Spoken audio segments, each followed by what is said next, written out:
Hello everyone, welcome back to my channel Ritika's mini vlog. তো সবাই কেমন আছো? আশা করেছি সবাই অনেক ভালো আছো এবং আমিও অনেক ভালো আছি তোমাদের সবার আশীর্বাদে। তো এই ভিডিওটা ছিল মহা অষ্টমীর। তো অষ্টমীর সকাল সকাল আমি স্নান টান করে চলে গিয়েছিলাম আমাদের গ্রামের মন্দিরে, যেহেতু সপ্তমী আমরা কাটিয়েছিলাম শিলচর ঘুরতে গিয়ে। তারপর কি মহা অষ্টমীর সকাল থেকে আমি পুজোর কাজে এসে সাহায্য করতে লেগে গিয়েছিলাম। তো এখানে হচ্ছে পুজো, তারপর আমি ঘরে চলে এসেছি যেহেতু মহা অষ্টমীর ঘুরতে যাব। আর তোমাদের দাদাভাইও এসেছেন, তো দেখতে পারবে ওনার সাথে ম্যাচ করে এই ড্রেসটি পরেছিলাম। তো কেমন হয়েছে অবশ্যই কমেন্ট করে জানাবে। আমার তো ভীষণ প্রিয় এই কালারটা। তোমার দাদাভাইকে একটি কুর্তা দিয়েছি সেমভাবে। তারপর কি আমরা তো অনেক খুশি এবং আনন্দে পুজো ঘোরার জন্য বেরিয়ে পড়লাম।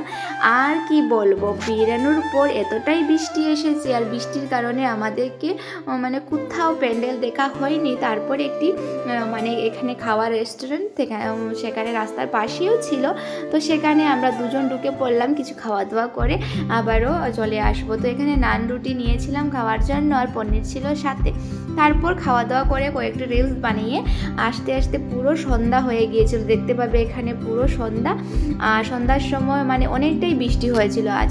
তারপর আমরা দুজন সাথে আমার কাকার তো বোন ফোন করে বলেছিল ওদের ঘরে যাওয়ার জন্য, তো এই যে ওদের ঘরে গিয়েছিলাম। তো সেখানে চাটা খেয়ে আবারও আমরা ঘরে চলে এসেছি। আর যেহেতু বৃষ্টির কারণে আমাদেরকে কোথাও ঘুরতে বেরোনো হয় না, তারপর রাত প্রায় 10টা বা 11টার মধ্যে আমরা রেডি হয়ে আবারও বেরিয়ে পড়লাম পুজো ঘোরার জন্য। তো আমাদের ঘর থেকে হাইলাকান্দির জন্য বেরিয়েছিলাম। আর এই যে আমরা গাড়িতেই বসে যাচ্ছি, তোমাদের দাদাভাইও ছিলেন সাথে। আর অনেক বৃষ্টি হচ্ছে, তার কারণে পুরো প্যান্ডেলই এই বছরের বন্ধ ছিল প্রায়।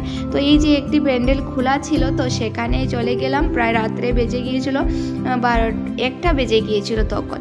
তো সেখানে গিয়ে মায়ের দর্শন হলো। তো কিছুক্ষণ পুজো ঘুরিয়ে তারপর এই যে তোমাদের দাদাভাইয়ের সাথে আর কি করবে, একটি রিলস বানিয়েছিলাম ওনার সাথে। আর আবারও কিছুক্ষণ থেমে আমরা চলে এসেছিলাম ঘরে। তো এই যে মহা অষ্টমী ভিডিওগুলো তোমাদের সবার সাথে অল্প শেয়ার করলাম, যেহেতু বৃষ্টির কারণে আর বেশি কিছু শেয়ার করা হয়নি। তো সবাই ভালো থাকো, সুস্থ থাকো, আর এভাবে আমার পাশে থাকবে ছোটোখাটো ভিডিও দেখার জন্য। তো বাই বাই।